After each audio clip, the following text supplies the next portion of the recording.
Let's get weird with it today and see how solder reacts to different temperatures. We'll start with the high 200s because there is no actual marker for it that I can see, but it is a notch, and work our way up to the normal soldering temp of 410.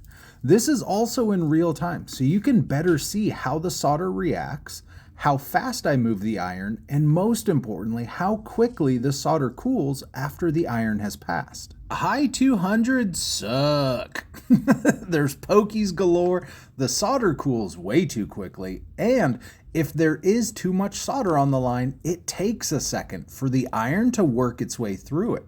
But there is still a benefit to this super low temp, such as if you're working with foil overlay details. I like to turn down to this temp to help prevent heat cracks. But soldering lines like this, it's rough. 0 out of 4, do not recommend. What's interesting though is when I first started out, I was soldering at either this temperature or 310 because it obviously melted the solder, and I just thought my skills were lacking.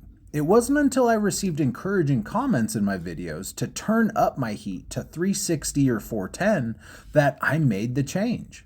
The reason higher temperatures help with soldering is because the hotter the iron, the longer the solder stays molten, which creates smoother lines because the solder just smooths itself out.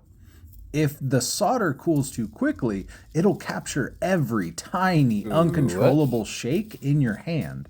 But turning up the temperature to my normal 410, the solder is hot long enough that those shakes aren't recorded in the solder, for the most part. Does the iron get hotter than 410? Hell yeah, brother! But have I tried those?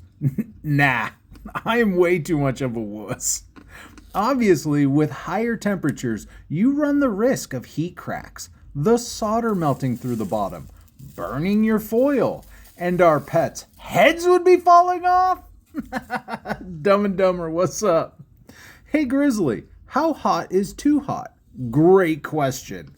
According to Heiko, using the 360 or 410 marker are best for 60/40 solder with stained glass. And fun fact, I can confirm these temps are in Celsius. Thank you so much for watching. Be sure to tap the follow button if you enjoy seeing stained glass art get created one process at a time, with tips, tricks, and weird tests like this sprinkled into the mix. I definitely needed to go back to fix that first line.